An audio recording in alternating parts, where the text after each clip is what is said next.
Okay. Welcome to our second talk today. It will be held between our dear Alia, she's Iranian American, living in Berlin, and our dear Sebastian Lopez, he's from Colombia, Bogota. So they will both share their experience about identity, creation, and resistance. Now, my dear Monica, my partner, she is having a presentation that presents both people to the public and to the audience. And since Zoom only allows us for like 40 minutes, so every 40 minutes we have to share the link. So we will tell you 5 minutes before that so you can enter the other room. So are you ready, Monica, for the presentation? Yes. Okay. It's a pleasure for me to share the portfolios of these beautiful people that have agreed to show us their work and their opinions and thoughts about subjects that are very important for artists and we think are very relevant. I'm sharing the screen right now. Okay, is there the presentation? Mm-hmm. Yes. Well, so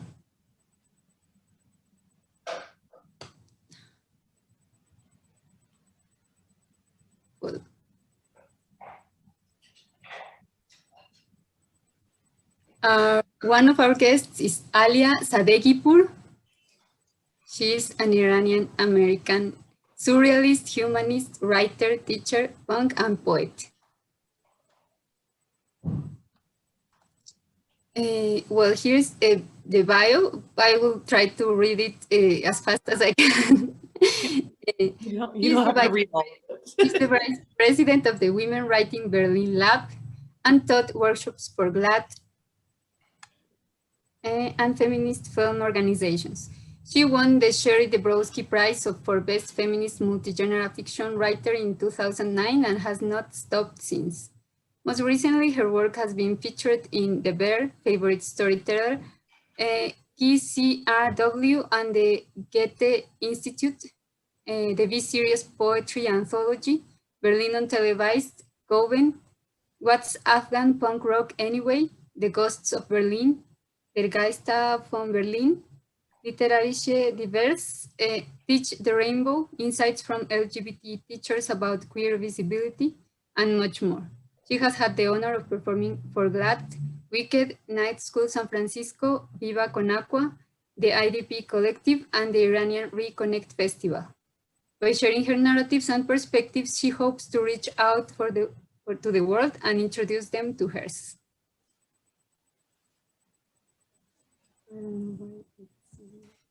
Thank you.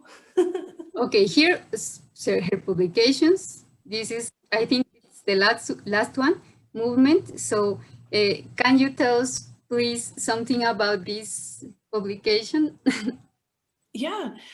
So this publication was one of the first publications for the Women Writing Berlin Lab. And I was included in it with some of my pieces about feminism and the female body. But it's a collection of poems and short stories and articles from a bunch of different women from the community. And it's our first ever publication, so. Yeah, it looks great, amazing. Thank you. Thank you. So, well, this is an Alia's participation for I don't know, it's a podcast that, what's the name of the podcast? Podcast, please. Yeah, no, of course. Yeah, so this podcast is called the Wicked Podcast. Uh-huh. And the way it works is they have a topic and then invite a bunch of different people to come and talk about the topic. So I've been included in the life episode, colors. I think the other one was money. But each one involves a different topic, and then they bring a bunch of writers, creators, thinkers together to just talk about it openly. And yeah, it's been an amazing experience, and I've been really grateful for all of the incredible conversations that have taken place in this podcast. It's been really interesting. We invite you to listen to this podcast in SoundCloud. It's very long, so we can't show it there, show it here. But anyhow, this is also a participation with Breezy. I don't know if they are a group or a collective. Here it is the link for her recordings and podcasts. And well, I don't. I made a selection of a performance Alia did for VIP. So I will be showing you one selection I did from this performance. I think I need to change the. Do you see the Instagram screen, or is it? Okay, so I'll be showing this one. Well, I selected one little excerpt from here. I loved the whole performance, but this is my selection. Fucked uppery, I suppose, is the best way to explain it. So, in growing up in Temecula, I knew that I was different than the other kids. Like, I knew because of the color of my skin. I knew because I had breasts before anybody else did. And I knew that I was a little bit different, but most of the time I could kind of get away with it because I was passing. So they didn't quite know what I was. And most of the time they just assumed that I was a light-skinned Mexican because they were used to seeing them work on their farms. So it wasn't until I was sitting in school that where people would try to say my name that it would completely give me away. Sitting there in class as I'm waiting for the teacher's response when they approach my 13-letter last name. If they could even enunciate it. Most of the time it was things like just pauses, or they would make up words like, I don't know how you got soggy porridge out of it, but for fuck's sake, my name is Zadekipur. You can say it. And I will say this, thank you very much, Germany, because you actually pronounce every single letter, and I have not had this problem here. Thank you very much, Germany. So, that was the only time that I would, like, my passing status would kind of disappear and people would figure me out, was when it was my last name. But most of the time, you're not divulging your last name in public situations, so it was okay. Until 9/11.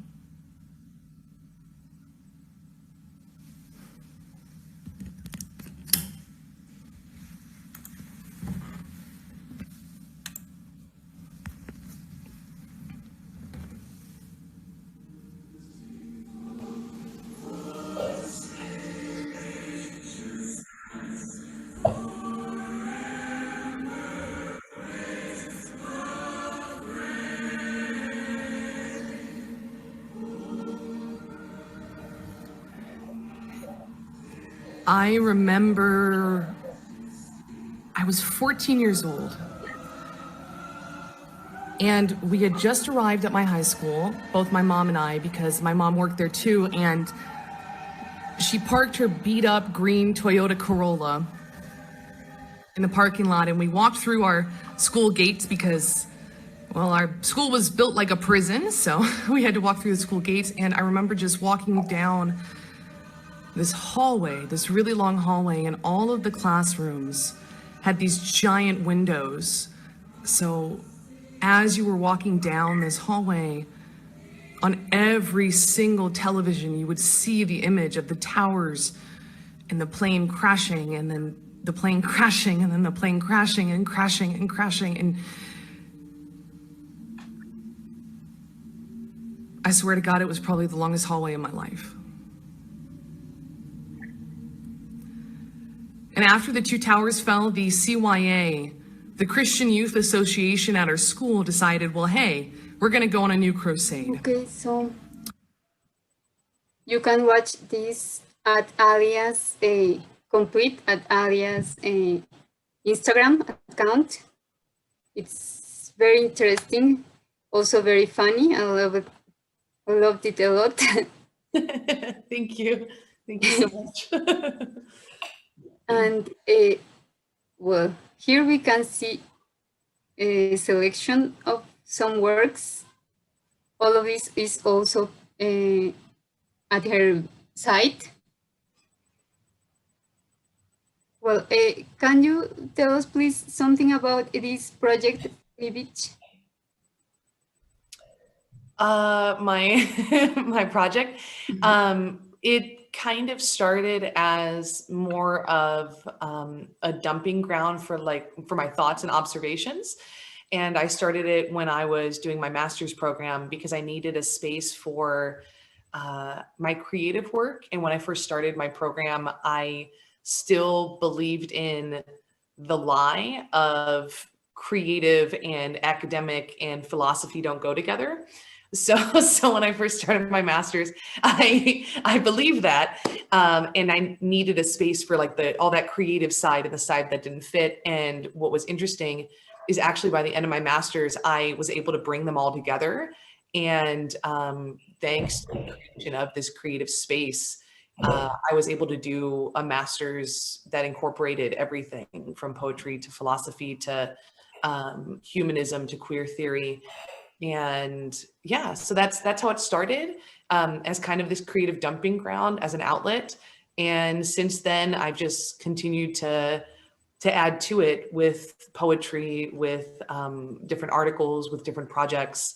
And yeah, it's currently in the process of being changed a little bit to make it a little more readable and user friendly, because I think it's from like the early 2000s. So yeah, but yeah, so that's kind of where that project came from. Thank you so much. Yeah, I think all of these projects are very interesting. They are a mix of text, poetry, visual contents. So we invite you truly to check her sites. It's a very interesting and very compelling content. Well, here we choose these little pieces of work. Of course, there is much more. Well, I love this one. I'm gonna read this so we can reflect a little bit. The most important thing to consider while trying to answer this question is that you are not you. You are not. You is a linguistic construction, a pronoun used to represent you, but you is just a constructed representation. Can you describe yourself without pronouns, without you and I, without they placed between he and she? Can you describe yourself without doing so? Conclusively, you is nothing and only meaningful because others give meaning to you. So then why are you here? As a placeholder for the thing that, for the sake of argument, we will henceforth refer to as you. And where is here anyway? Right now, here is the patchy grass with the red and webbing through it carrying the dead fly. Here is the small pile of wet dirt clumped to the blanket making love to cat fur. Here is the body separated from the naked, two-linked and laughing. Here is not where you are, never were, and never will be, because you are not here. And here, the link for poetry. All of this also in Alia's site. Here the links, Facebook, Instagram, and a blog. Well, so thank you so much, Alia. Now I'm gonna present our next participant. Thank you so much, Monica. Thank you. Well, Sebastian Lopez. We tried to mix the interests of both participants. So we decided this was like the theme, intersectional, because both of them were interested in gender, in diversity, and well, that was the result. Sebastian is an artist from the Universidad Nacional de Colombia, and his work has developed around drawing and photography as a way to recording the other, another that inquires and at the same time offers different possibilities about being. Sebastian is interested in the possibility of mixing art with different branches of knowledge, such as anthropology, philosophy, and psychoanalysis, in which he finds many indispensable references when it comes to define the concepts his projects revolve around. Well, here is a selection of his works: natural, artificial, work in photography. Sorry for the quality of the pictures. I tried to download it the best I could. I can show you his portfolio, the portfolio he sent also. Here is a very interesting work called Pantone. It emerges in the time workshop context of the fine arts program at the Universidad Nacional de Colombia. It's a visual exercise in which Sebastian collects aleatory images of 13 news channels, each one from a different country around the world. The objective was to include countries of every continent and that the big majority were not world power countries. So here's after he found the news channels, he made 100 screenshots of each one and then started organizing them by color, having a pattern leaving warm to cold tones from left to right and the light to dark from above to low. Every news channel became a sort of rainbow that even when it was similar from afar was particular in the close-up and the dominant colors, something that was directly related with the content of every channel. Here is another work in photography, Fragmento Urbano, Urban Fragment. And this is a very personal work.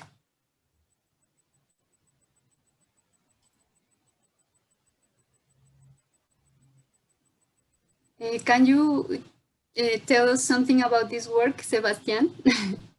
Sure. So, okay, this was my work to end my artist studies at the university. It was about my grandmother, and I was searching something about the body. I think that with this work, I start interesting in some way in something that I called sincere body. And this is like a very old work, but I think that that's where I start thinking about different type of bodies that we have in our general life. So here I discovered that we have a different body when we are not seen by somebody else. So that's what I call sincere body.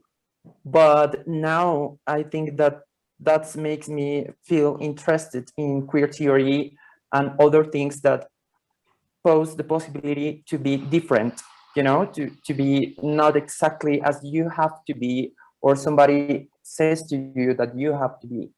So yeah, I think it's a little bit confusing, but that's a little bit about this work.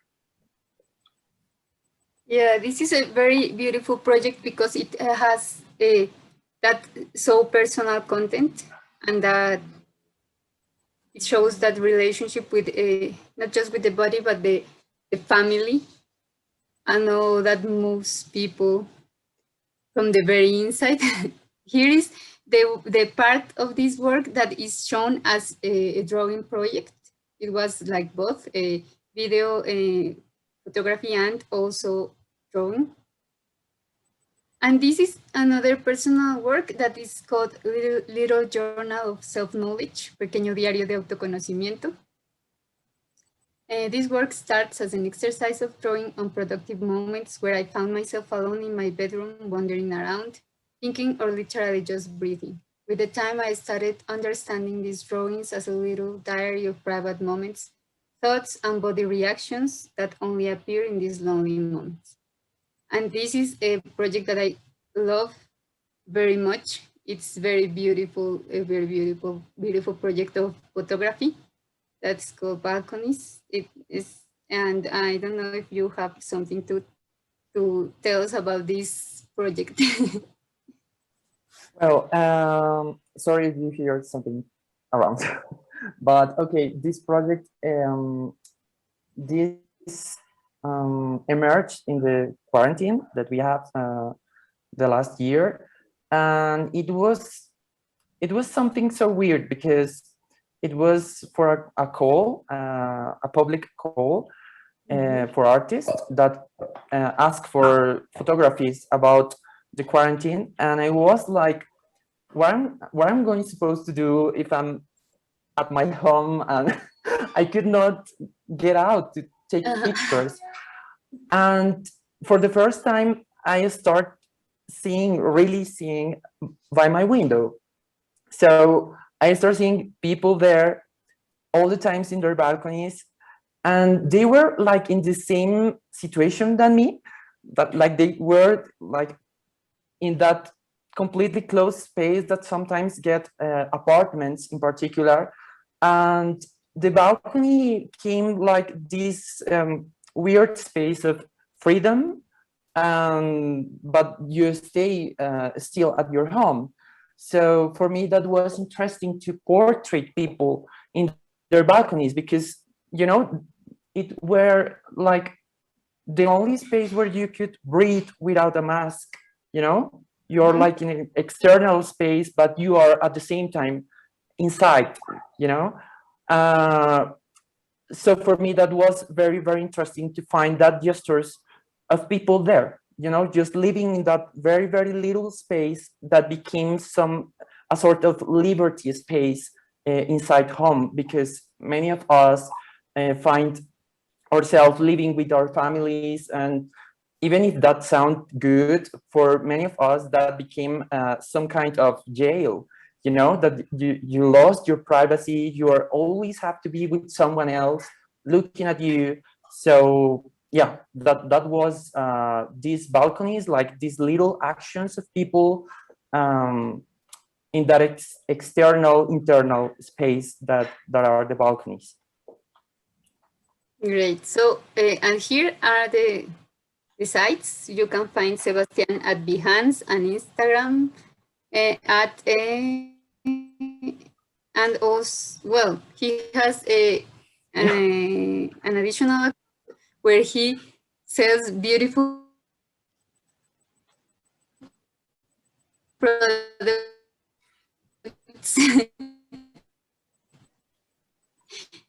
So you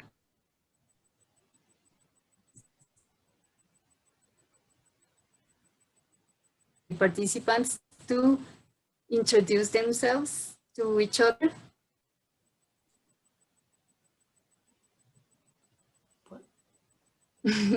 What, Monica? What did you say? Monica, yeah, I lost you. Sorry.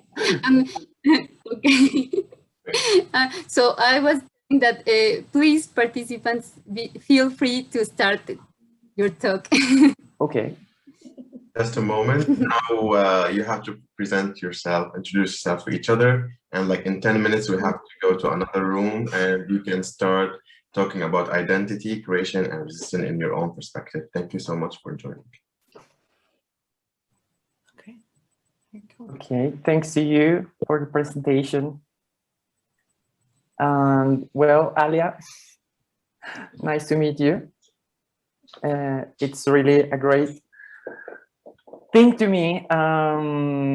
Please forgive me if my English sometimes get a little bit weird. It's my first talk in English, so it's like, oh my God, I'm so nervous. So yeah, I don't know if you want to know something specifically about my work. I was navigating in your website. I really found it so interesting, your text and mostly your poems. It's like a very, I don't know, I think writing, it's a space of freedom sometimes for our ideas. So I really find it so interesting. Thank you so much. But yeah, thank you, Sebastian, for introducing yourselves, as well as Monica. And thank you also for the presentation and stuff. Yeah, Sebastian, it's really nice to meet you. I got really excited before I started to like look up your work and stuff, because I was familiar with your balconies. I didn't know that was you. I feel like it's really amazing how we can meet each other. Like we're fans of each other, but we don't know it. And then we meet each other. So that's amazing. Yeah, it's kind of weird. But I think that got too much sense with the improbable talks. This is really improbable, you know? And I think that's beautiful, that we could talk and share ideas and exchange something about any topic. So it's great. Yeah, no, completely. And the fact that like, you know, in a way, thanks to Corona, we wouldn't meet each other otherwise, you know, like Colombia, Germany, you know, we wouldn't meet each other otherwise. So it's really cool that we have this opportunity to connect as well. So I'm really excited. But yeah, Sebastian, it's really nice to meet you. And I'm really looking forward to getting to know more about you, because yes, I have a lot of questions. Okay. So I'm so sorry. I'm sorry, but I'm not sorry at all. I'm a nerd, so I write down everything and I wrote down questions. No, I find it so good. I write questions too. They were so simple, but it's because I'm get very interested. You know, it's because my work is just like, I don't know, like beginning to know about queer theory. It's like a big interest that I have, that I learn about it a little bit, like reading. I have a partner too in Germany. She's in Germany making her master. And we always talk about this topic, but this never came to my work until now. Just now I'm starting to, you know, like understanding why I'm interested in some type of things, you know. And I think queer theory, it's a very big topic there, you know, to understand how we are built as bodies, as human beings, you know. So yeah, but I think that it's like a slowly process that everyone have when finally start reading queer theory, and it starts like deconstructing all yourself, you know. It's like, whoa, you know. Yeah, no, completely. Completely. I mean, I think that's why so many people will avoid things like theory or philosophy, because one, it involves completely breaking down structures. And, you know, for a lot of people, their identity is so attached to those structures that the concept of doing that or questioning that is horrifying. You know what I mean? So like to question someone's, you know, cis identity, like, are you really as masculine as you think you are? Are you really a man? Are you really as feminine as you think you are? Are you really a woman? Like, you know, those structures, especially when so much of our cultures or society has been affected by that. Like there are very few societies that aren't affected by some kind of, you know, gender theory or performative theory, or, you know, assumptions based on someone's performative sex or something. Like it's, yeah. So it's interesting. But you said you just recently started to get into it. So was you Yeah, the initiator in this, and you're like, oh, okay, I got to read some books, or like, I think I gotta read me some books, or was it like? I remember when I was doing my final work about my grandmother, I was very young. So I remember talking with my teacher and saying to her like something like, I'm interested about people. I'm interested about different people, you know, like why they do the things that they do and the way that they do, you know. But it was like an intuition, you know. And you know, in university I was very young, I have no readings, so my teacher just said like, no, you have to read a lot before to get there, Right. you know. So it was like, yeah, that intuition there to seeing the other. I was always saying like, the other teach me other ways of live my life, or to live my life, you know. when I see the other, and that's what I'm interested in other people, it's because I'm always saying like, and what if you have your hair like that? You know, and what if you walk like that or you dress like that? I don't know, doesn't matter. So I remember that I first saw a video of Beatriz Preciado, now Paul Preciado, and she talks in that moment. Well, it was weird because she was in her transition. So in that moment she was Beatriz, now he's Paul. But she was start posing the same questions, you know, like, this is not real. Homosexuality, heterosexuality, there are concepts that we create that start, you know, like building with the years, and they have not been always been there, you know. Yeah. And we start identifying ourselves and guiding our lives because of that was constructed, that was created. So I think that like 1 year, 2 years ago, I start like reading again and searching who is Paul Preciado, what is queer theory, and then it was like, oh, Judith Butler, and I started reading a lot.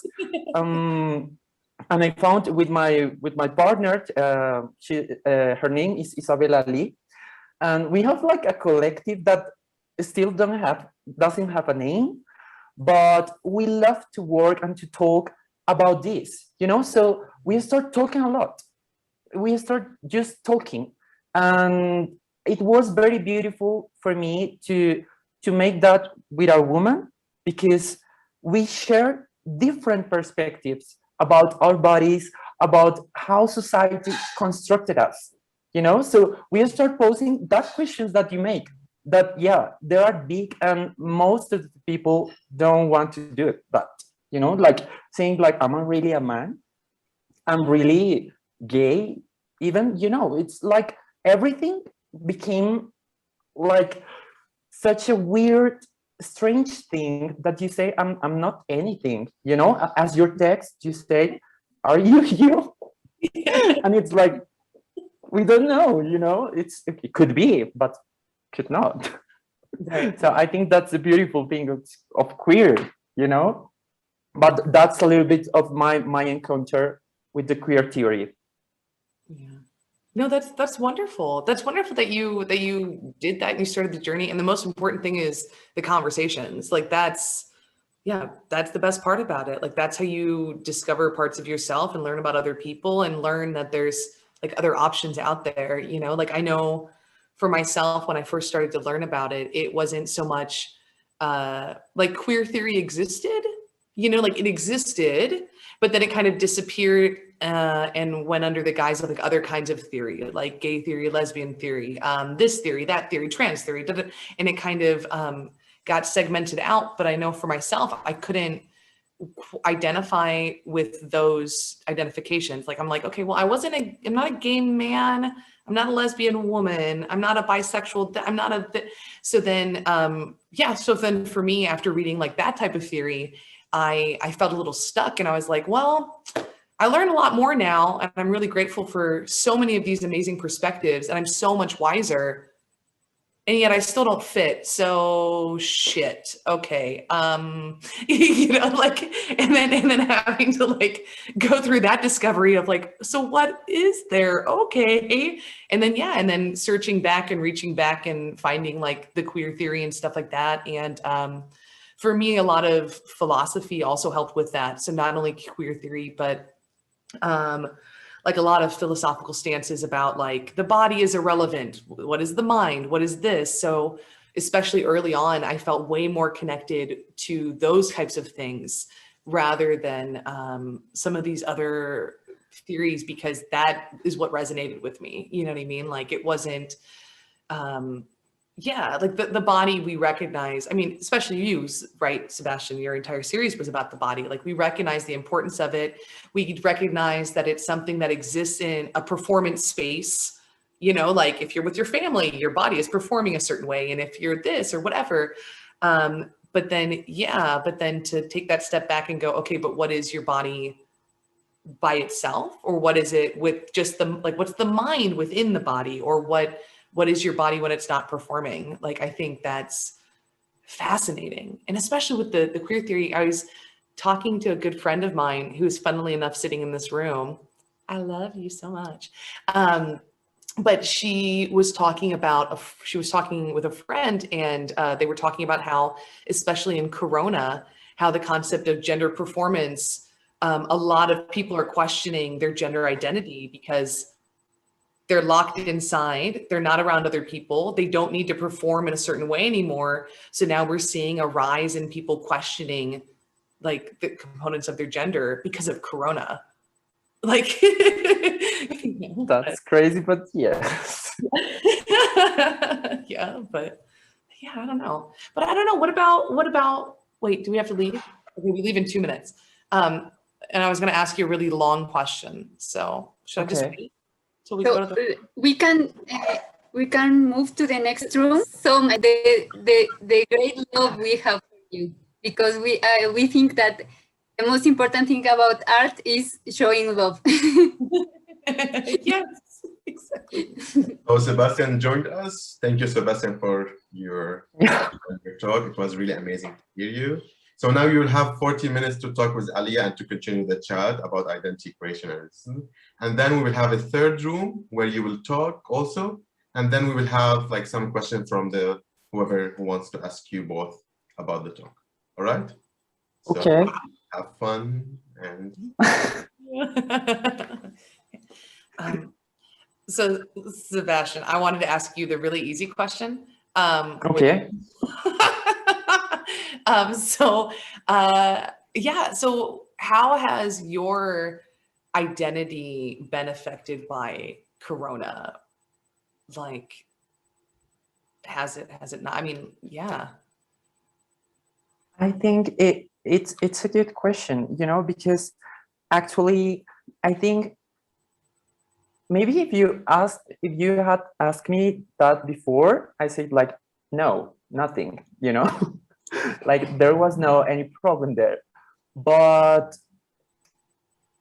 with the time, I started realizing that the fact that I'm always at home makes me start making decisions about some things that I wanted to do, but I just decided that I could not because I was always in a public display, you know? So, for example, that's a very simple and basic thing for many people. For me, it's like a very hard challenge.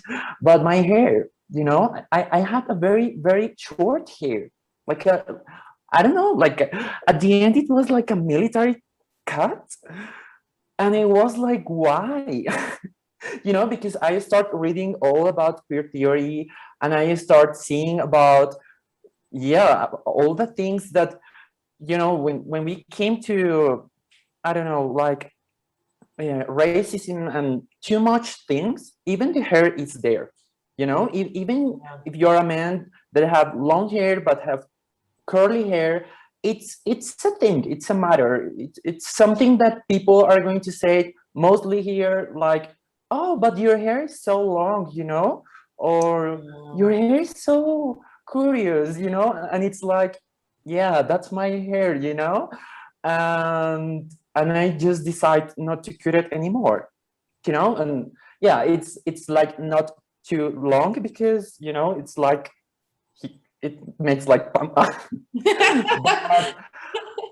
I started accepting it, you know, and it was like a liberating, or I don't know, it makes me a little bit more free to stay at home, to say like, okay, nobody's going to look at me.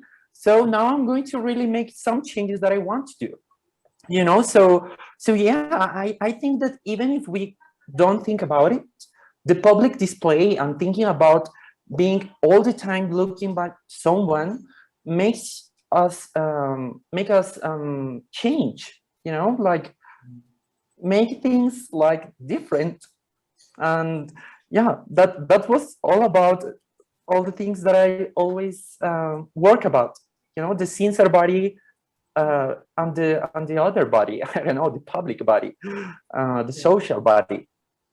And I think that that's a little bit of what I could answer you about that of Corona. Yeah. Yeah.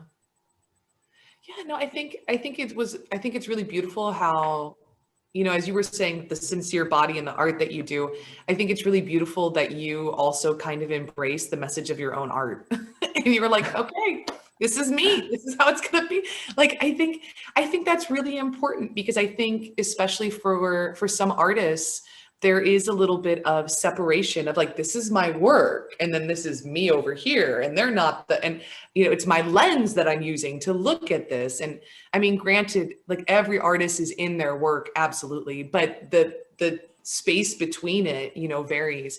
And I think that also shows a certain level of like humbleness and vulnerability for an artist to be like, oh shit, I'm my own work. Okay, I get what I was doing now. I feel what I'm feeling. Like, I feel like it makes what you're doing more like more authentic, because you're that much closer to it and you're living it, you know, rather than just observing it.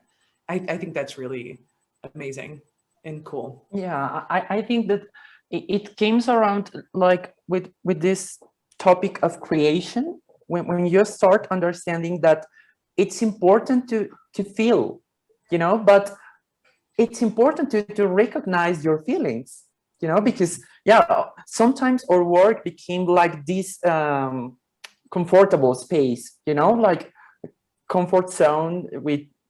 We are okay there, but because we are not there, you know. Right. Yes, exactly. And exactly. like in therapy or something like that, you start recognizing like, no, I'm vulnerable, I'm sensible, and if you work with that, it connects with other people, and you start living your artwork or whatever you do in a different way, you know, because yeah, I think that's about queer. It's not about like anything, it's real. It's more that understanding that you are like, I don't know how to say that in English, but that you could change, you know, all the time. So you could feel different things, and it doesn't matter if it does not fit with what you are supposed to, you know, like you're supposed to feel this because you are a man, and you are not supposed to feel this because you're a man, you know, Yeah. or you are supposed to make this because you are gay. I don't know. Yeah. But by the time you start saying, what if I feel something different, or I make something different? And I think that's where queer theory makes a big change in our vision about the entire lives. That's what I find beautiful about queer theory, that you could apply it to everything in your life, and so it's so amazing. Yeah. No, completely. And I think for me, that's also what really resonated for me with queer theory too. It's queer theory. It's just as much about like the body and the physical thing as it is about the mind, as it is about politics, as it is about like, yeah. And for me, also being like a punk and being at a very young age and being like a punker and like, ugh. So also to have like a text that's like, yeah, we don't give a shit about gender, you whatever you want. What's more important is the sense of community, the sense of your own personal identity. What are your value systems? So that was also something that like, you know, especially like right at the end of middle school, you know, when everyone else is going through puberty and they're like starting to date each other and oh my gosh, who kissed you? And you're like, I want to know about the politics of this that we're playing.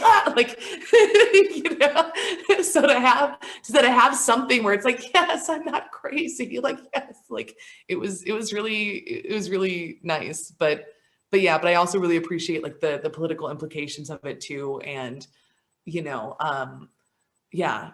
Now I feel like I'm rambling a little bit, but.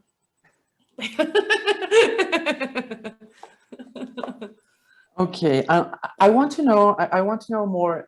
For example, how was your I don't know, like how you meet with queer theory? When was that moment when you say like, whoa, this is, you know, like, or yeah, there was something in particular or some book or something that you said like, wow, what is this? Yes, but it's something that like in hindsight, I realized I'm like, that's what it was. So before I knew like what queer was, before I knew anything about that, I think honestly, the big thing that affected me was the anime Ghost in the Shell. Okay. Yeah, so there's this anime called Ghost in the Shell, and the premise of the anime is it's in the futuristic society where people, like, your body is a shell, so it's a robotic shell, and then your ghosts or your souls are uploaded to your shells. So we see this in like science fiction now, we see this all the time, but like but especially it being done then. So I think I was like in 6th grade. So I was 10 years old, like 9 or 10 years old when I get exposed to this. And yeah, and the way it does it though is not only like the concept behind it, but especially with anime and Japanese film, there's also a lot of like spirituality and philosophy behind it. So that for me was a huge eye opener, was not only the concept of the bodies just being shells and us inhabiting them, you know, whatever the ghost might be, but also the concept of being able to change it, to question it. Okay, so if I could change, then what is the point of the shell? Or if the ghost is always the same, then what is the point of the shell? Or vice versa. Like if the shell is damaged, what does that say about this? Does it damage the spirit? Like, and that was also something that like in a cartoon, like what cartoon asked that question? You know, like what? Like, so for me, that was it. That was the big one that started to introduce me to queer theory, was this anime. Yeah, and I just never seen anything like this before. And since then I started to like find other pieces along the way. But yeah, that was the big one, actually. That's the big one. Yeah. Okay. If you haven't seen it, I highly recommend. I have to see it. It seems interesting. I love anime too. But I have never seen some questions like that in anime, so I'm like, what? I've never seen it with great attention. But okay.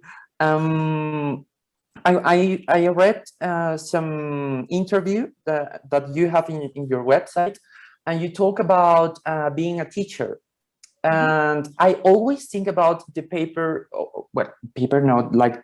the part of education and queer theory and all the things, because everything came with education. You know, you talk in that interview something so beautiful about like a sort of homophobic situation between the students.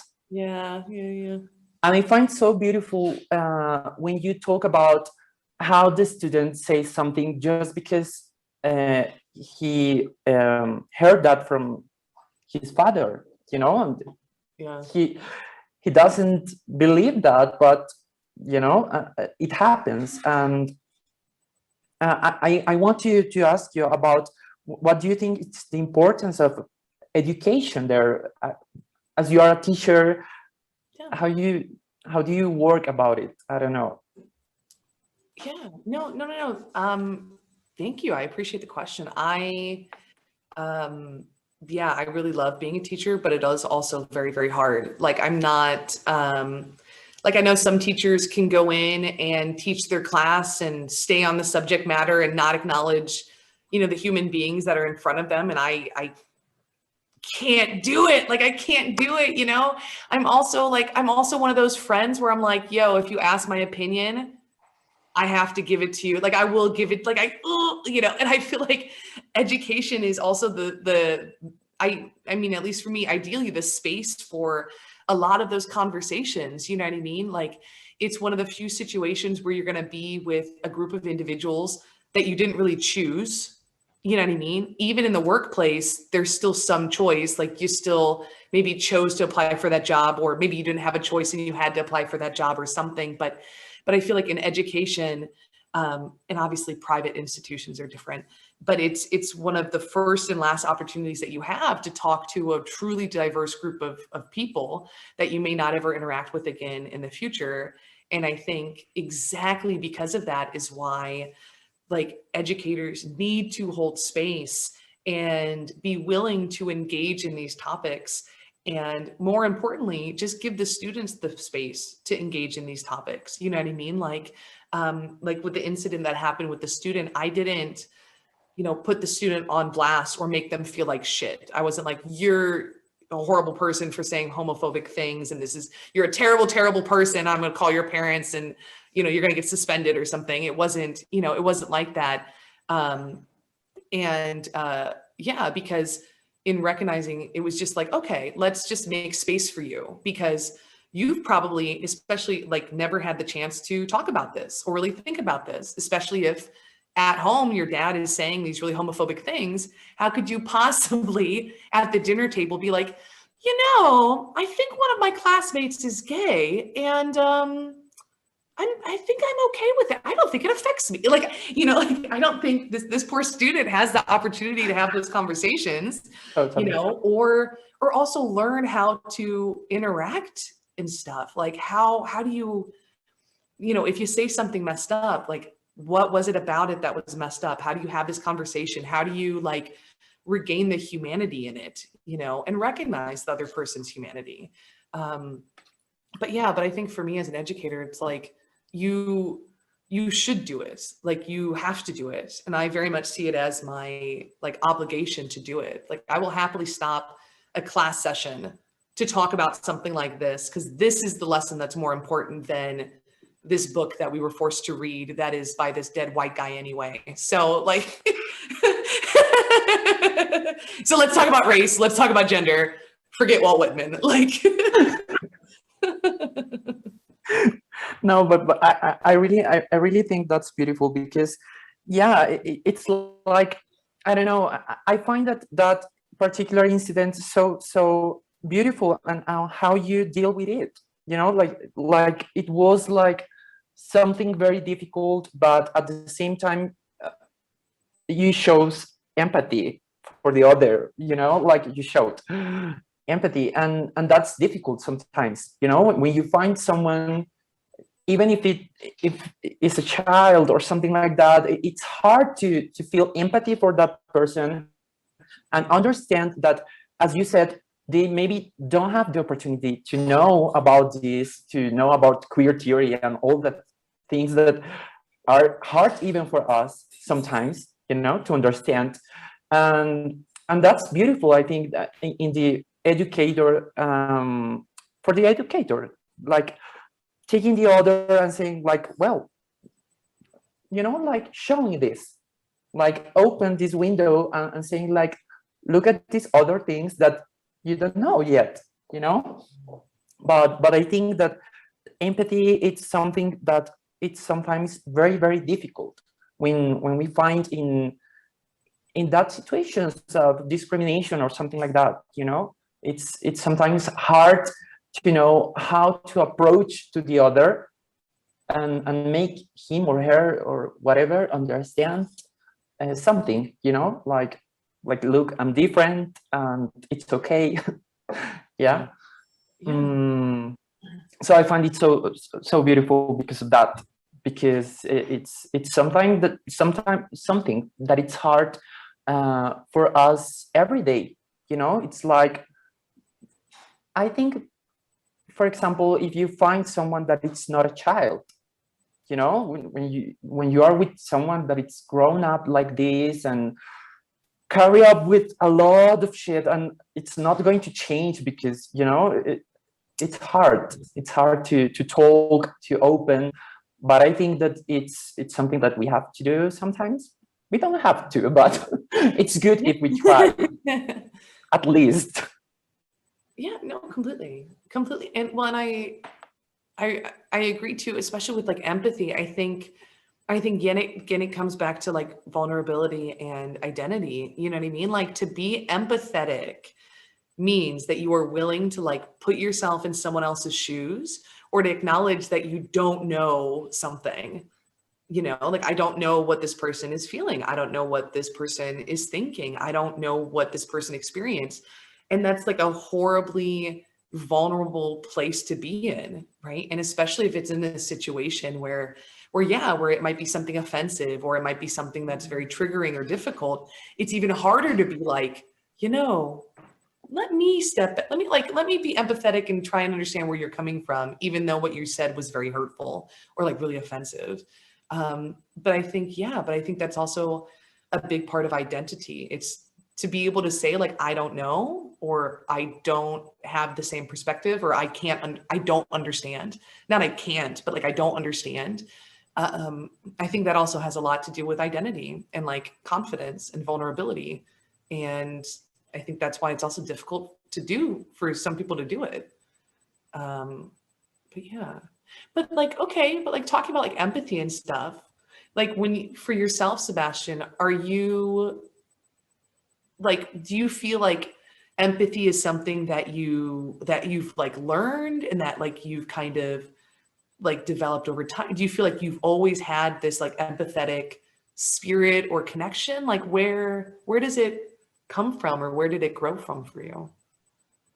I think it came because I have like a big fight with my family. It's not a fight, but it's weird, because I grown up in a very religious context, and my family is too conservative, and it's totally the opposite, So it was like a way for me to not hating them, like it's very hard, but yeah, like how you see it yourself and say like, yeah, they grown up in other contexts, in other moments. It doesn't mean that they could not understand with the right words, start to open their minds a little bit at least. But yeah, I think that it's when I understand, like, as you said, we don't know everything, you have to accept, I don't know. And because I have to a very big fight with me, like open up as a gay boy, because at the start you start having too much information of what it is to be gay, like, oh, you have all that, I don't know, media images that you have to be like a gym boy, very sexy, I don't know, things that are that give you a lot of pressure, so you start saying like, oh my God, I came out to be free, and now I I don't fit again, it's like, what happened there? Why people are not being attracted for me? And yeah, a lot of things that you said, like, oh my God, like, what I think that it was just saying that I'm gay and that's all, and no, it appears again, the violence, all the things, and I start like understanding me, understanding the others, and saying like, okay, look, this person have other background, and it happens too with the things that I have problems too, like at the start, I remember like being like homophobic too, even if I was gay, I was, saying like, but why he had, I don't know, why he had to move like that, or why he had to wear woman things or something like that. Why do they have to be that gay? Like, why do they have to be that queer? Why do they have to be that? Yeah. That's so horrible. And I think that was what queer theory really made me change my mind, as I was talking with a friend some days ago, I was saying to her, I stopped asking why, and I started asking why not. It's like, why not? why he could not be whatever, you know, or she, or I don't know. It's like, and you really start deconstructing a lot of things because you understand like, oh my God, I was being, I don't know, like macho, you know, like a horrible image that could not accept anything, any aspect that have been, I don't know, feminine or something like that, you know, in ourselves. And it's like, it's okay. And it's not even feminine because queer theory says like, we put it there, but it's not there, you know? So that's an interesting thing. And so it's like in that way that I think that I start thinking about empathy, you know, like always saying to me like, okay, like who is this person, what I could say about, because it's not the same thing for everybody, you know, like many people really are struggling with really hard things to accept something, you know, maybe they could not accept it as easy as we could because we don't know what happened in their lives, you know. So it's like to start opening yourself and not hating people, even if they hate you. It's like, okay, they hate me, you know, like how I could deal with that, you know. It's, and that's with empathy. Empathy is the solution for me. Yeah, no, I totally agree with you. I mean, I feel like it's empathy, and then and then like what you said, I think that's also like a quote about insanity, where it's like, you know, it's like trying, like doing the same thing and expecting different results is like insanity. So all you can do is control how you react to something or what you do in response to it.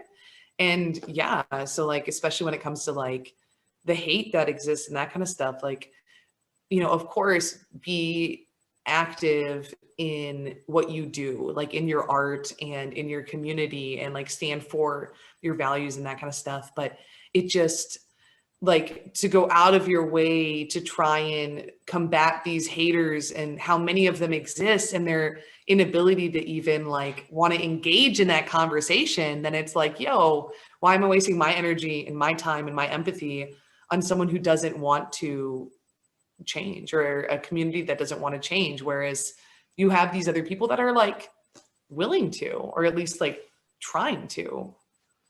Yeah. And you know, talking with my friend these days, I realize about that. Like, there are too much people that want to, you know, that struggle with the same questions. Like, and yeah, they could be heterosexual people with heterosexual lives, and it doesn't matter. They had asked themselves that things, you know, but they just didn't find anywhere that they could talk about it, you know. Anyone that talks about like, look, this is queer theory, and queer theory maybe give you a light, you know. It's not like religion, but it's something like gives you another perspective, you know, that says to you like, you are not crazy, you are not weird, you know. But you find that many people are having these questions, and I think that's because I love these spaces, you know, because yeah, sometimes people just need to hear some names, something, to watch something, and that's all that we need, you know. So I think that that's very, that shows the potential of things. And I think that's what I love about your text, that some of them are too intimate, or and talks about things that people usually don't talk, and I love that, you know, because it's like, oh, interesting, that thinking about that, you know, that I can't understand before or something like that, but you opened that window, and that's very interesting. Thank you so much. I really thank you. We appreciate it.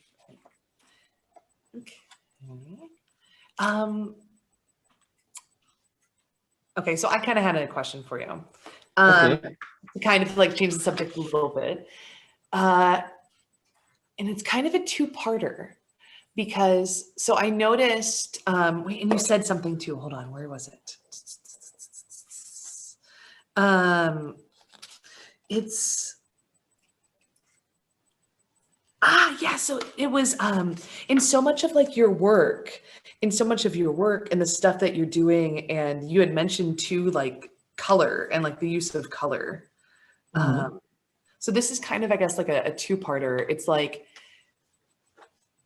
why is color important to you in your work? How do you choose what to put in color, what to put in black and white? Like, why do you choose, yeah, like how do you choose to represent color and how it affects you and what you think about it?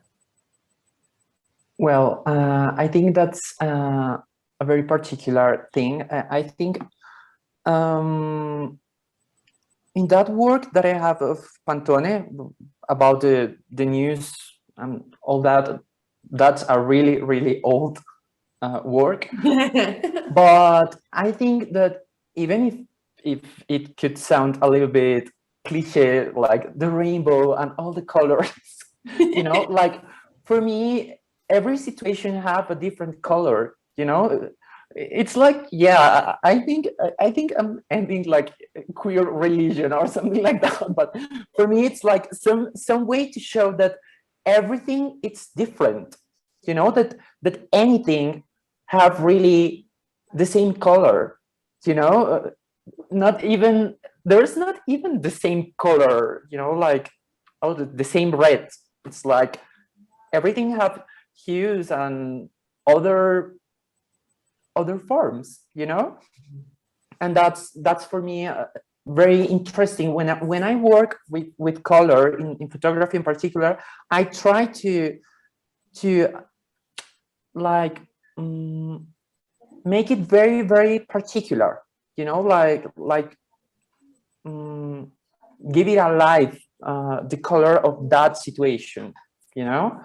And yeah, I usually doesn't work too much with black and white, but now I'm starting to, you know, because I'm starting to getting a little bit seduced by the idea of black, like mixing everything, you know. But again, it's an interest about the form that became formless, you know. That's something that it's like the Rorschach test. It's my point now, you know. It's my reference now. It's everything. It's that everything is nothing, and you put there all your meanings, all your visions, you know, all what you learn, but there is nothing there at all. You know, it's just something weird, sustained, and that's all, you know. But people start saying like, there's a person, there is something, you know.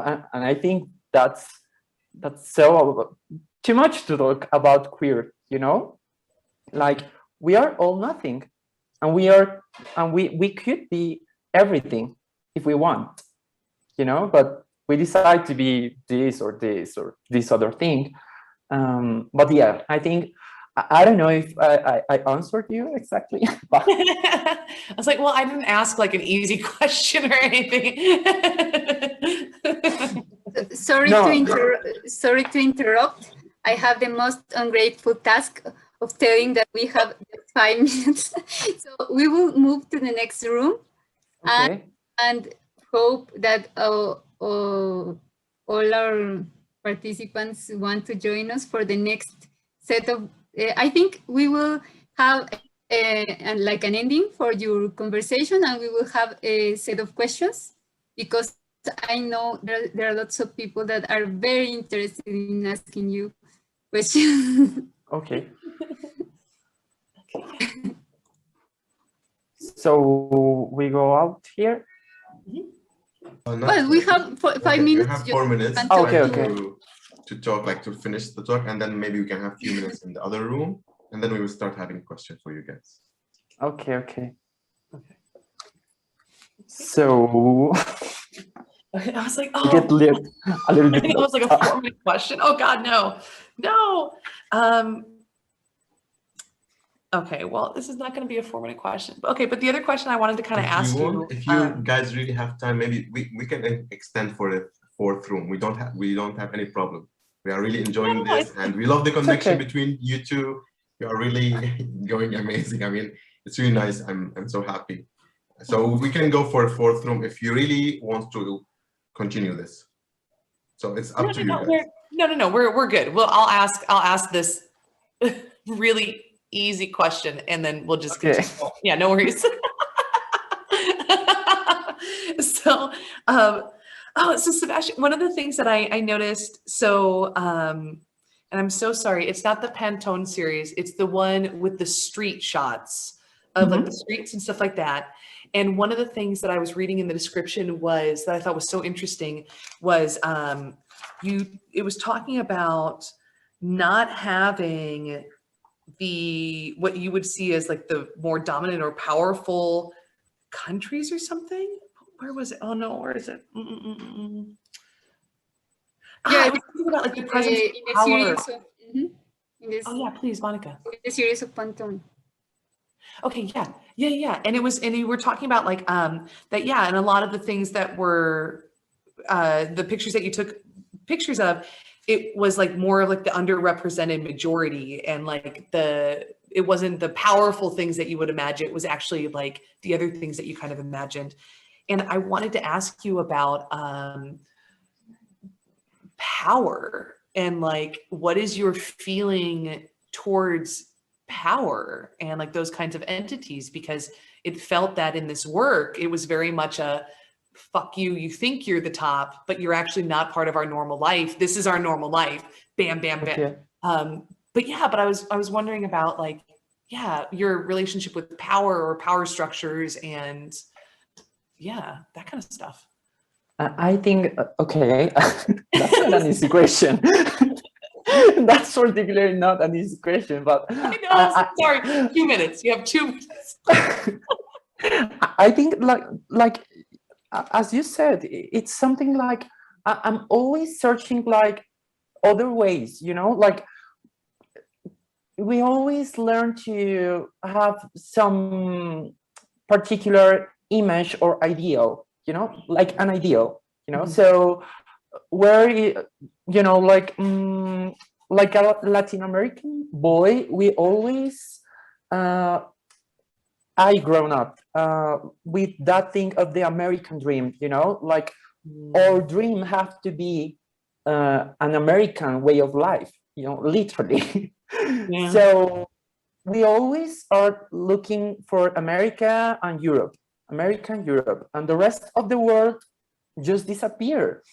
And when I start, you know, like reading, I'm a very, very curious person, but and when you realize that China and India are like more than the half of the population of the world, and you say like, oh my God, I didn't know that. And there are countries with too much people there, you know, and even the countries that doesn't have to have a lot of population to be important, but you say like, what happened with all that lives, and why I never seen that before, you know, like, I don't know, Vietnam, Yemen, Azerbaijan, and all that, not Western Europe that you always learn, you know, like France, Germany, Spain, Italy. What happened when you go to, I don't know, other countries, and you start making like, whoa, what is this? And these people is actually living, and there are a lot of them, you know. So I don't know where I could. I know, you were on such a good one too. Wait, you were talking about power, then you're talking about like in China, in India, in the rest of the world. The rest of the world. Yeah. But yeah, it was like that thing when you realize about the rest of the world, you know, like when you live here and you were always looking for the United States, and Europe, and that's all. You know, you don't know anything about anything. You know, so it was like, what happened when you're starting meeting other cultures, other languages, other people? You know, it's like something crazy. And I think that, for example, that languages start, for me, it was like a way to I don't know, to understand that life is just a creation, you know, like something that we build. All that you think that it's normal, there is other place in the world where everything that you think it's normal, it's not.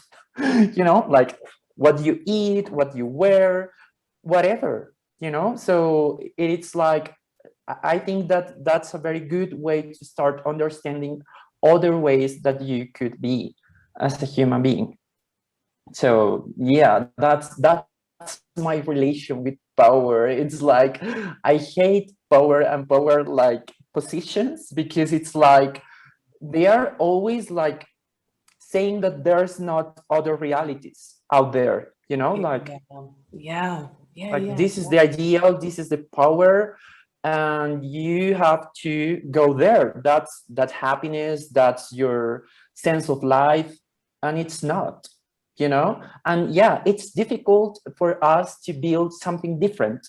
I think that's what you face when you talk about these things of queer, and it's that you have to face that you have to build something else, you know.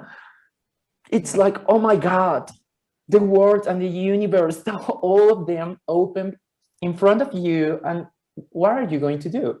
You know, it's like, that's when you realize that, yeah, it's very easy to be what you are supposed to be. You know, it's like, it's right, and you know what you have to do. And when you don't fit, you don't fit also in the system, because the system is completely, it's like a cycle, you know. It's not like I said, I don't want to be like this, and the system says like, oh, that's good. No, it's not like that. So it's hard to say no, and it's hard to say like what I'm going to build to myself now, you know. But for that, you need to really not destroy, because it's okay if they live there or whatever, but you don't have to destroy power positions, but you have to question it, you know, like start thinking about them, and maybe you realize that they are not power at all, you know, that you have other things and that you have to exploit them too, you know, like to recognize, and I don't know. It's something like that. No, completely. No, I totally agree with you. And I really like also, yeah, like what you were also saying with, oh, I'm brain farting so hard. Hold on. What was it you were talking about? Like being able to compare yourself, right? Where you're like, okay, in the American socioeconomic system, I am a middle-class person, and therefore I am doing quite well. Or in this over here, I'm doing well. And yeah, and how fucking scary it is when you decide, you know what, I'm not going to play into these power systems, these structures that are both oppressive but safe. Otherwise, other individuals wouldn't continue to buy into it, right? But then it's really scary and intimidating to then forge your own path, do your own thing, while looking around. And I mean, kind of like with what we're talking about too, looking around and realizing like there aren't that many other examples. You know what I mean? Like when I think of other queer Colombian artists, it's just you, Sebastian. Like it's just, you know what I mean? I don't know of many others. You know what I mean? And I think like that can also be like really intimidating and cause like some self-doubt. Like I know for myself, there's been some times where I've been like working on a project or doing something, and I kind of pop my head up and look around and go like, there's no one else here that did. Okay, I'll keep doing it because I think it's important to me, but okay, you know, like, and yeah, and I think that's really like, yeah, it's difficult, but then when you have the ability to do it and you do something that you walk away from and feel good about yourself or good about the project, I think that like it's almost like by inverting the system, you create your own with which that you can thrive in a way. Yeah, but Yeah, totally. I think that it's something that it's very slowly, and it's like a personal process, you know. Everyone has its own rhythm. So some people are going to make it fast, some people are going to make it slower. And yeah, I don't know. Now we know us, so I could share with you many things, many reference, and that could help, you know, like to open for other ways to see the life. But yeah, I think that's the most interesting thing that we could do all the time. Like always search for other information, for other people, for other perspectives, you know, and that's all what we could do. completely. I totally agree with you completely. Yeah.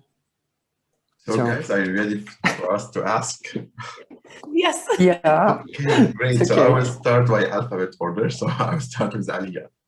So the first thing I have, like, let's say personal question.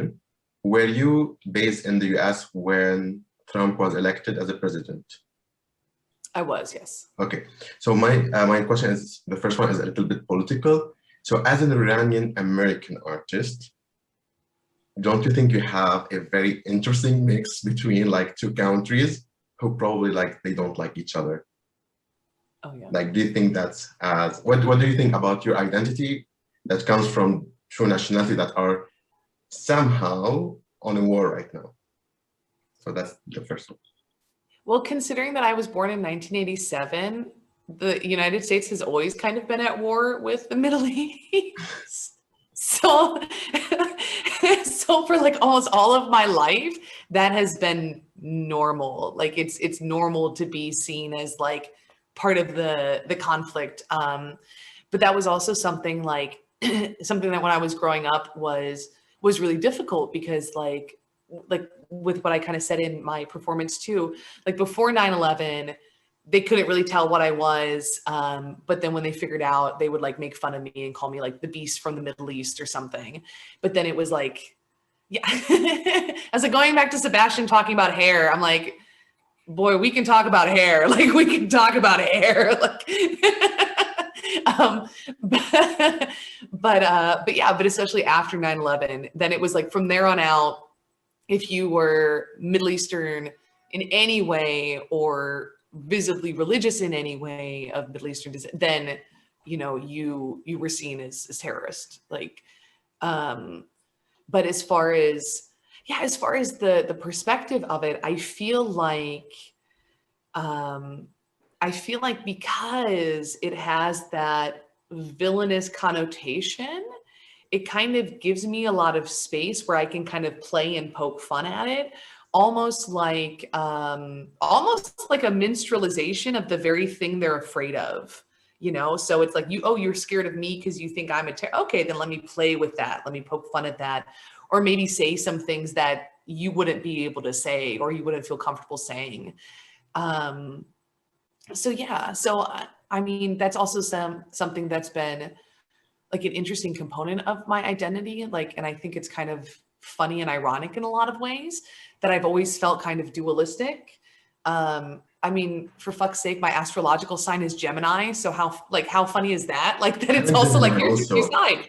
Like, yeah, so yeah. Okay, so 9/11 is one event, but also there's another event, which is like when Trump was elected and with the travel, like the ban of, you know, like he banned travel ban. So that was another event where like there was a rise of Islamophobia, xenophobia, and everything that comes outside the US or the norms of the US.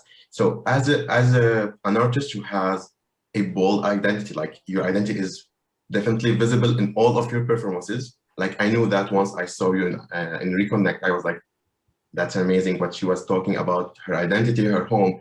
So were you a little bit, let's say, honestly, afraid to show that identity when the head of the state was definitely against where you come from and against your identity? do you want like at the moment, in a moment you were like, let's better hide, I would like hide this identity as an artist, just not to get into troubles? It's interesting because actually the exact opposite happened. So being a teenager with like George W. Bush and like that kind of stuff, I was kind of familiar with the political implication of a political figure having a certain negative perspective or hate towards another country. So that wasn't unfamiliar, but I know Trump is also way more toxic and powerful than, you know, Mr. George Bush was painting paintings in his bathtub. But I distinctly remember when Trump got elected, just the opposite happening and just being like furiously more myself, where I'm like, okay, if you're going to kill me, you better know that you're going to kill an Iranian, American, feminist, queer. Like here's everything that you're going to do. What was your inspiration at that moment? Like, what was the reason that you said that I want to fight for this? Like, I'm not gonna be sad anymore.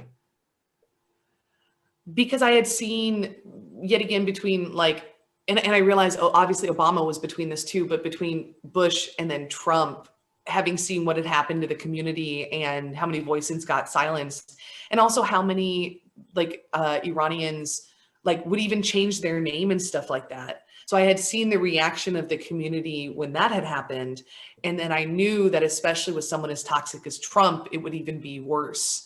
And then knowing that, I felt like, okay, I'm definitely going to swing the other way because more voices are going to get silenced. And therefore it's even more important that I say something. And if I have the courage and the energy and the power to do it now, then I'm going to do it. And then I was actually in an anthology. So I was put in, it was called the 7 Countries Anthology. And I was the representative of Iran and wrote a bunch of poems about Iran and America and that. And it kind of got me in trouble, actually. Okay, so but I was like, perfect. So now moving to another thing that I wanted to ask you, regardless of your religion and belief, but I know that you have a lot of Iranian friends in Iran, and probably like some of them or most of them are queers for sure, right? Okay. Do you think that the word has an image toward Muslims queer? Like they don't believe or they don't understand that someone could have, like, let's say, a Muslim identity and a queer identity, and they are not able to mix between that both. And how do you describe that? Tell us more, please. Like people have a religious identity coming from Iran, which is like, it's known for having stuff against homosexuals. And so like people would say like, there's no way that someone could be Iranian and queer, like, because, you know, they have something about Iran, another image. So tell us more about the community that's in Iran and how they have the mix between religion and their sexuality. Yeah, well, I think a lot of that also has to do with the difference between like the political and like the political side of Iran versus the community and the culture of Iran. Because I feel like, yes, very much politically, you know, the last president of Iran believed that there were no homosexuals in Iran, you know, that they just don't exist. and we're like, have you been to Nowruz? Because it's one of the best, like it is fantastic. Like, but yeah, so part of the issue is one, the complete denial of the existence of any kind of homosexuality, let alone queerness. And then two, the persecution of it and the fear that's perpetuated by that, right? Because also in Iran, we have things like the morality police that walk around and make sure that women are properly covered, or, you know, your neighbors. It kind of reminds me, ironically, living in Germany, of like, you know, World War II and the Stasi. Like, well, if you're too flamboyant in public, your neighbor might notice and they might report you to the police, and then they might haul you away and this and this. So there's very much the performative side of gender in Iranian culture, right? Where on the outside it looks like this, but then there's the completely other side of it, which is what happens behind closed doors, you know, like the party culture. Partying is very much a huge cultural component in Iran, and that allows a lot of spaces for individuals to perform in any gender or to communicate or interact with any type of individual. So, and also religiously, it's interesting too, because while the Islamic religion does not allow for that, it also depends yet again on which kind of Iranian we're talking about, because not all of them are hard and fast Islamic or Muslim individuals. Some of them are also like Zoroastrian, or some of them are like Islamic with other tendencies and things like that. And then if you look at Zoroastrianism or some of the other like paganistic religions, you see that there's a lot of queerness in there. So I think for some individuals that also helps kind of quell that. It's like, yeah, you know, parts of the religion say this, but actually the foundations of the religion are based in love, harmony, and this. So therefore, you know, how can that be? How can I be evil when I am my own, you know, God? Like, how can I be evil if I am my own creator and creation?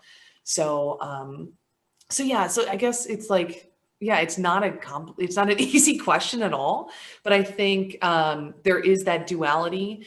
And then also historically, I think that's what's really fascinating is like, if you look back in like Persian art, like classical Persian art, a lot of the art was actually trans. Like we have a lot of individuals with the unibrow, right?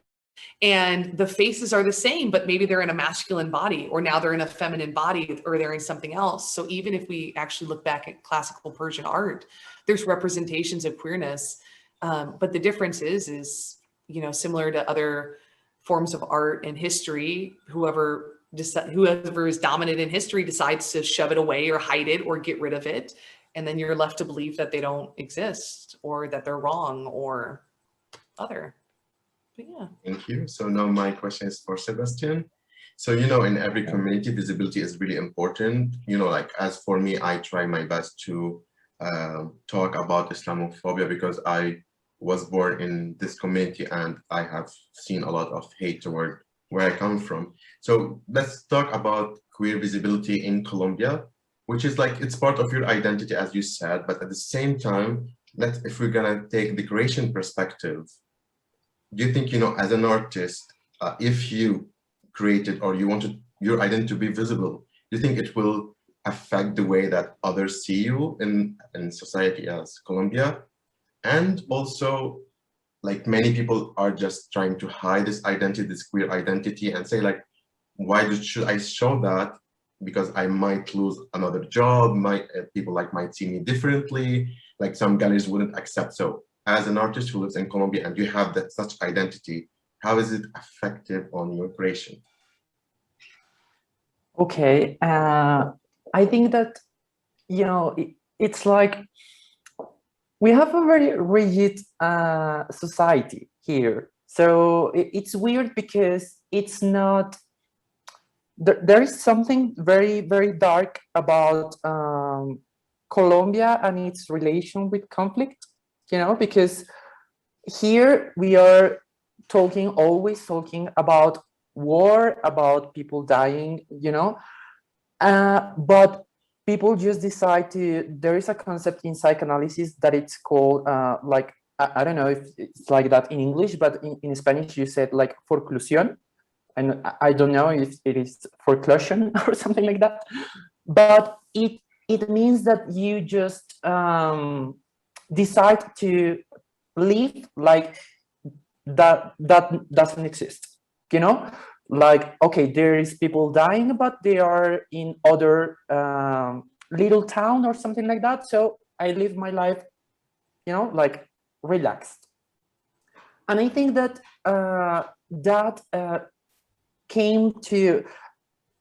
start to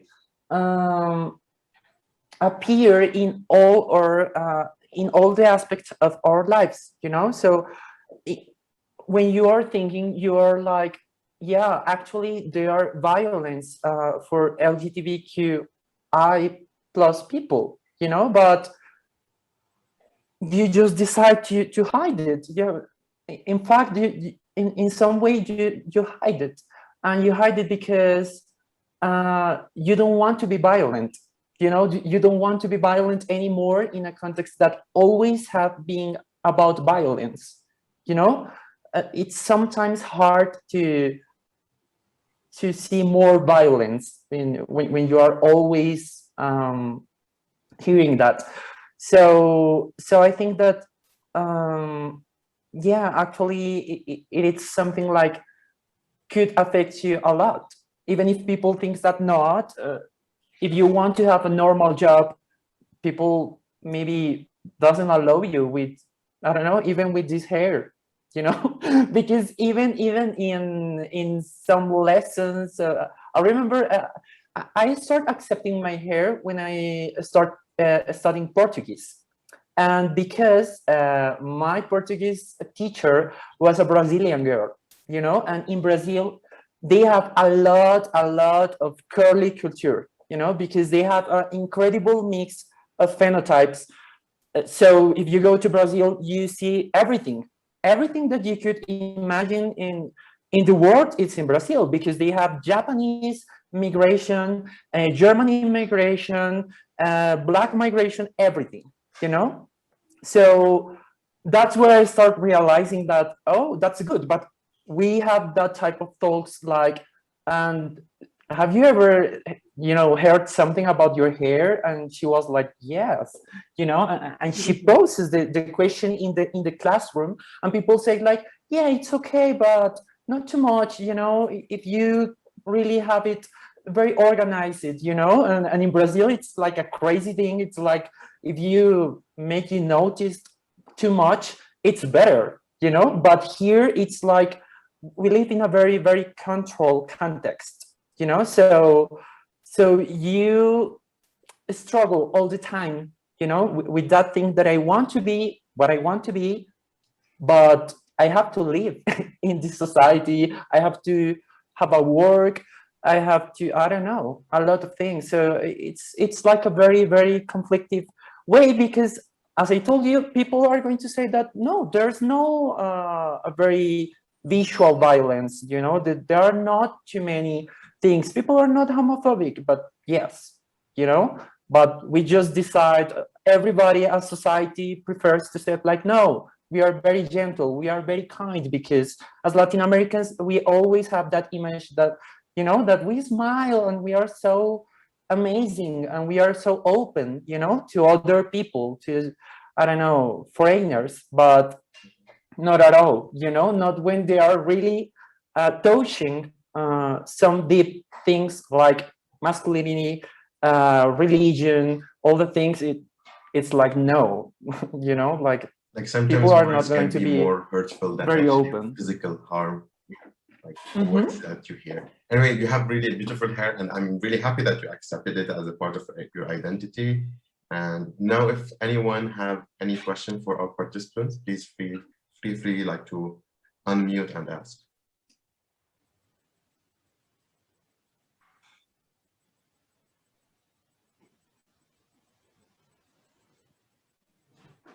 Well, if there is no question right now, first I would like to tell you that I woke up like kind of very dyslexic. I'm having trouble with the pronunciation right now. I don't know, but I wanted to say a few things about where Alia told something very important about queerness in art and how it is related or not with the expression, with the manifestation of art. I would like to know from both of you, what do you think about that sort of dark side of empathy, that side that has been revealed in the last times, most of all after the quarantine, with the rising of political agendas, maybe the movements that are, I am not telling that they're not legitimate, but I'm telling that some people are using those agendas for political interests that are not so clear as we think. So what do you think about that? And also I I'd like to know your opinion about that queerness, but I don't know, from heart, not like queerness from a perspective of a theory, but from your own experience.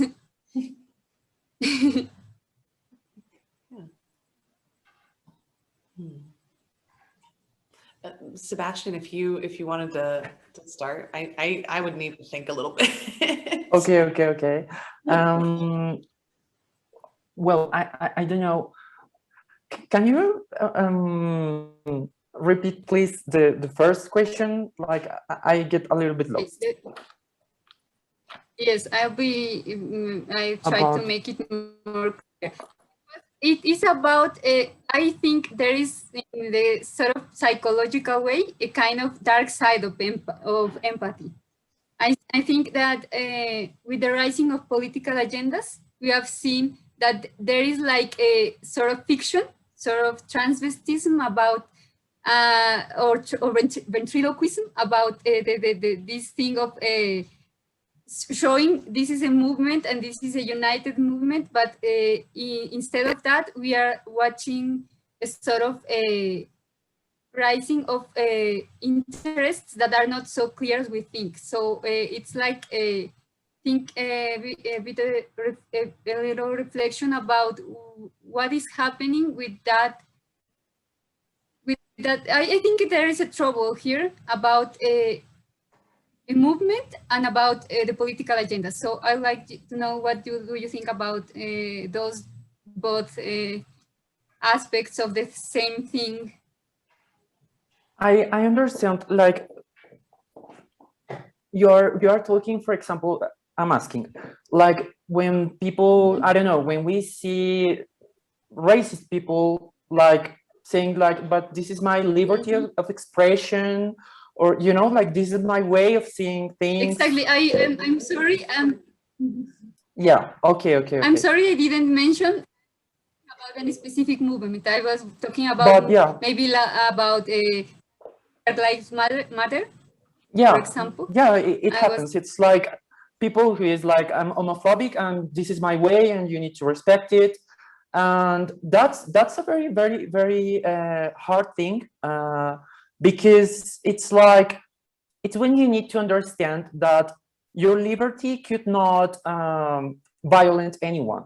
You know, there could not be some liberty on hating someone, you know, like openly, and someone that it's not doing anything to you, you know. So it's where we need to separate some things, because, yeah, sometimes words could be like in a very, very evil way changed, you know. So yeah, that's my liberty, that's my right, and it's like, I don't know, it's all right, you know, when you kill someone, it's all right. We think we need to see that the human way, you know, like a human thing, and to understand that there, even if we said that no, I think that there are some basic limits or something like that.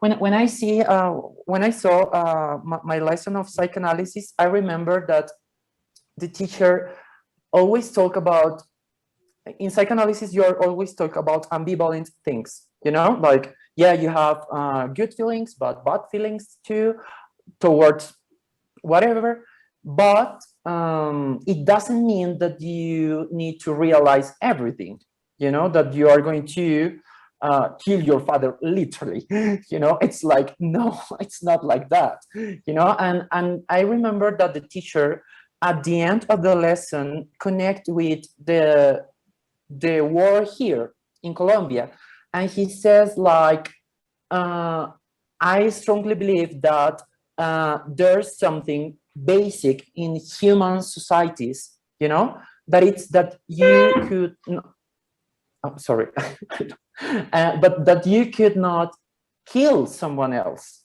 you know. It's like a basic, because even if you don't think about it, it's the more easy way to live a comfortable life, You know, it's like, oh, you think different than me, I kill you. You know, oh, you, I don't know, whatever different, so I kill you. It's more easy. So it's, there are some basics, you know, that we need to understand. And I think that's why there are important the human rights and all the things, you know, that we are losing in these times. These times are so hard. We are talking about too much hard things. There are too much intolerance out there.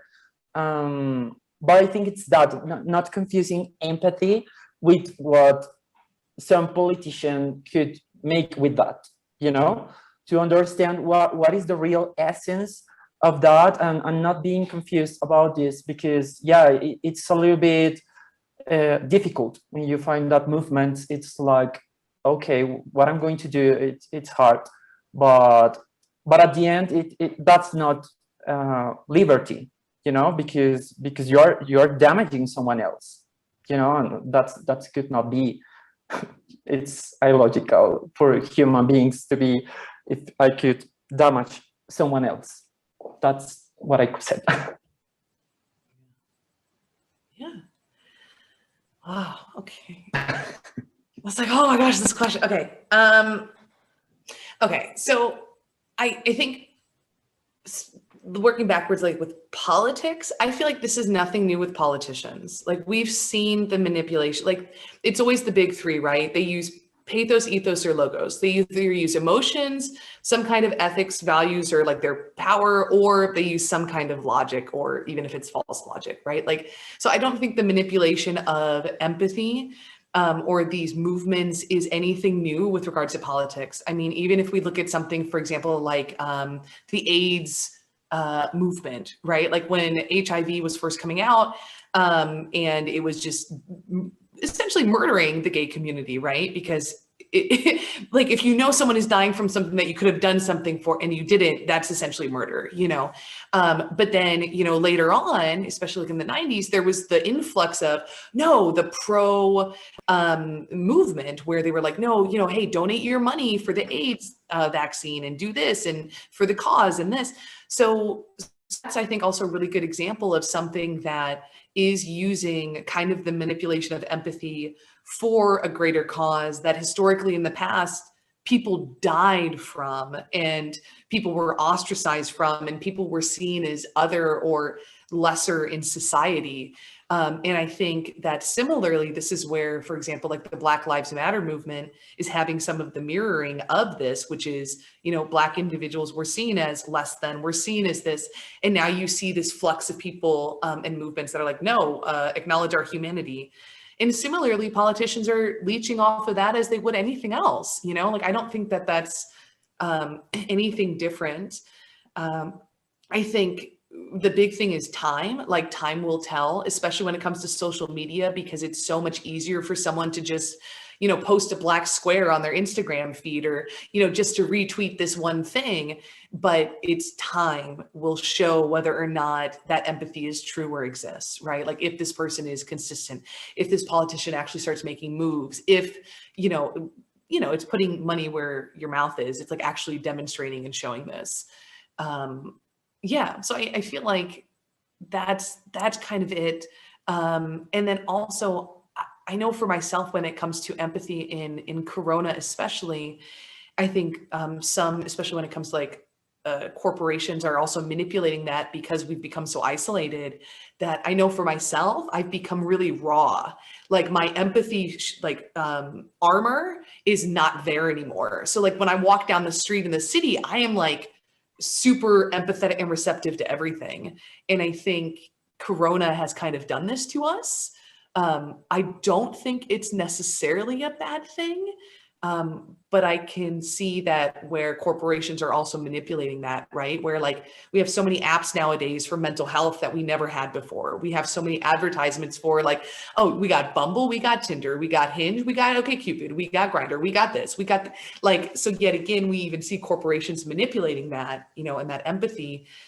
But yet again, this isn't new. And I feel like yet again, time will show the truth behind it. But yeah. Sorry, I got disconnected. Well, I don't know if I wanted to tell. I loved the end part of your performance for Body in Perform, where you told you were talking like with the United States as they were your partner. So you keep repeating your fucking story, so bye. Your fucking story, so bye. And well, I felt identified with that. I felt that that's the relationship we have with institutions and with politicians, and that imaginaries of nationality and identity and all that stuff that is imposed upon us as cultural values. So, well, I want to invite everyone to check that that performance. I want to invite people. Sorry for taking so much of your time. No, it's okay. It's not taking when it's given. Thanks.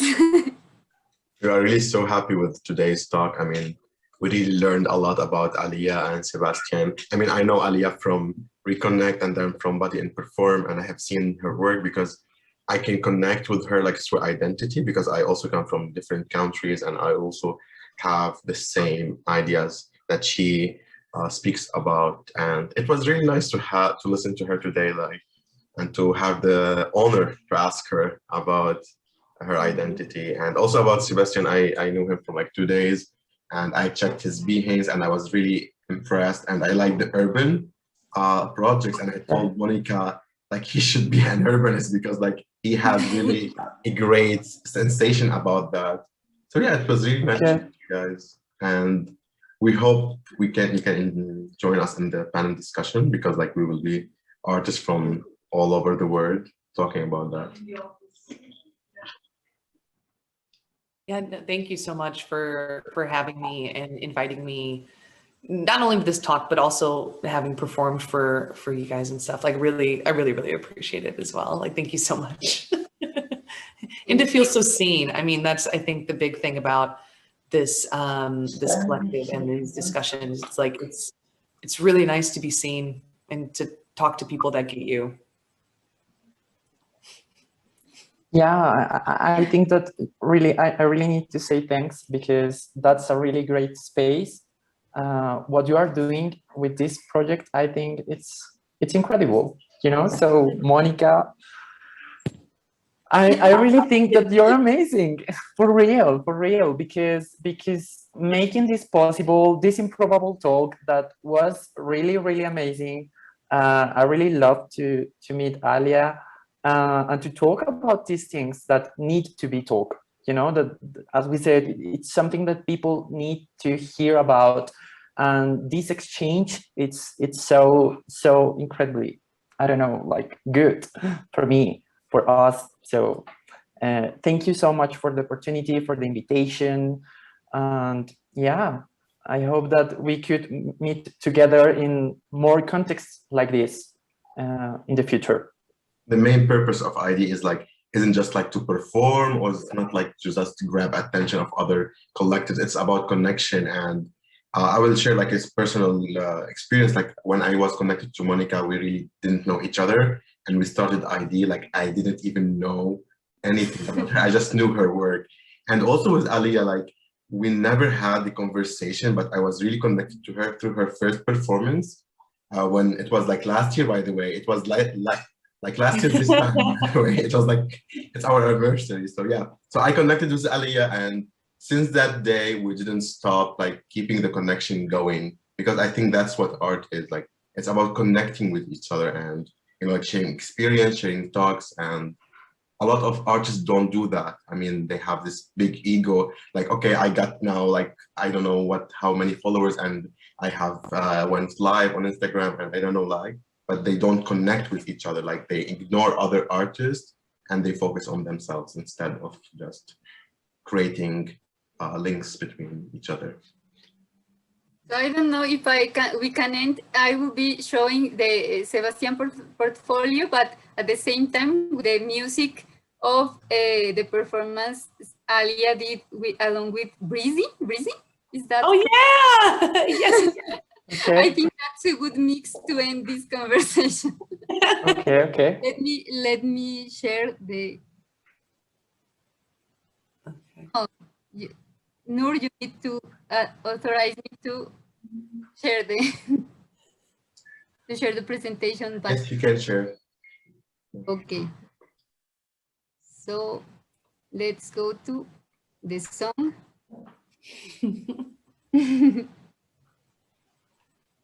It's a really interesting song. I love it because it talks a lot about understanding. Yeah, no, Breezy is a good friend of mine. She's an incredible artist. Yeah, and this was something that we did for the Viva Con Agua. So to be able to sing this song for Viva Con Agua was amazing. So I think I'm not sharing it. Okay.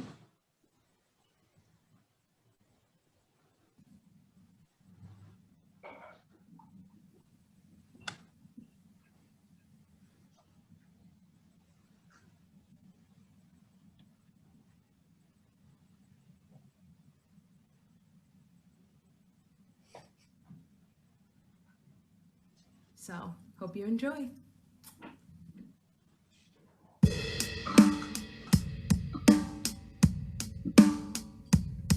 I need all white people to not use the N-word. I need all y'all to stop touching my hair. Ask yourselves why you're shooting us down. Try to pretend to care. Just cause you watch Insecure, and cause you listen to Drake, and cause you got yourself a black friend. Please don't make no mistake, it don't give you no pass. Work out don't give you my ass.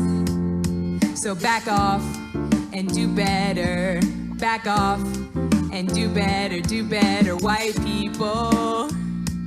You can do better. You can do so much better, do so much better, do better. White people, whoa, you can do better. You can do so much better, do so much better, do better. Now if you're not defensive, put your hand up. If you're ready to listen, put your hand up. If you're not defensive, put your hand up. If you're ready to listen, put your hand up. Would you like to know how to do better?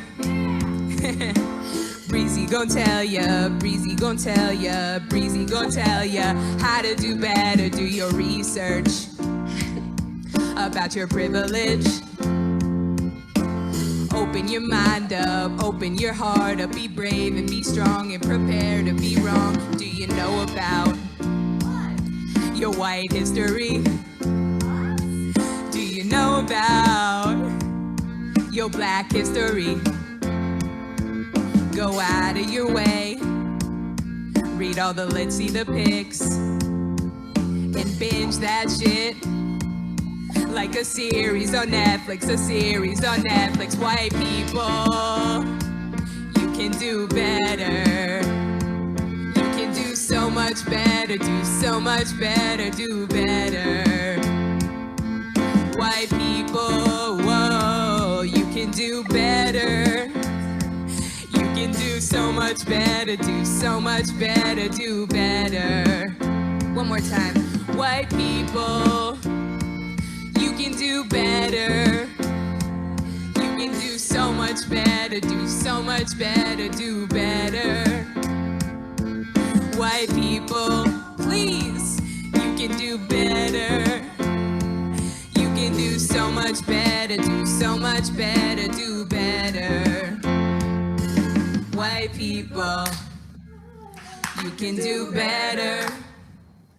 You can do so much better, do so much better, do better. White people, whoa, you can do better. You can do so much better, do so much better, do better. Okay, that was a beautiful song Thank you. with a great That was message. great. And now, if you allow me, I will present a portfolio Sebastian shared with us. So it's a very serious portfolio. Yeah, it's very boring now. Not like With the that one song, I used it's to like make. I need to make more funny things. Like So here's, is it visible? Mhm. yeah.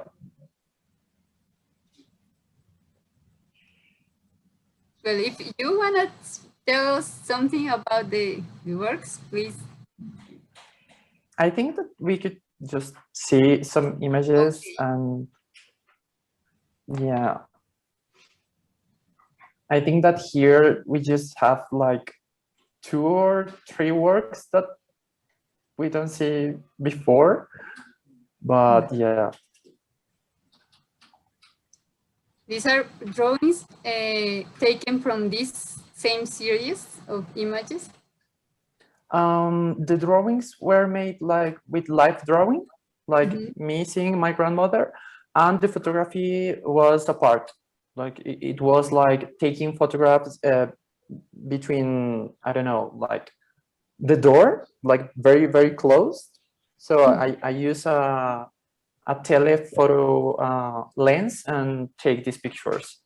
It was like some kind of different approach to the same thing, you know, like being with her and just spying or something like that.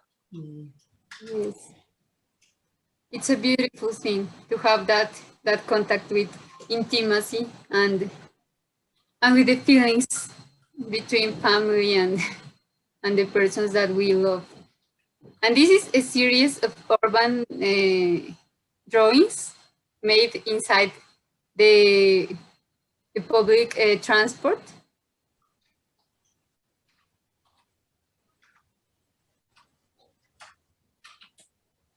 And here the great work of photography that Sebastian has.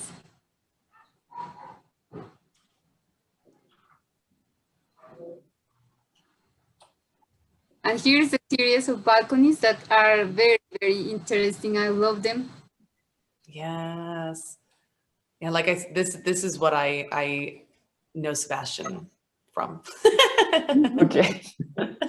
No, that's good because that's like my later work. Like yes, like most recent work.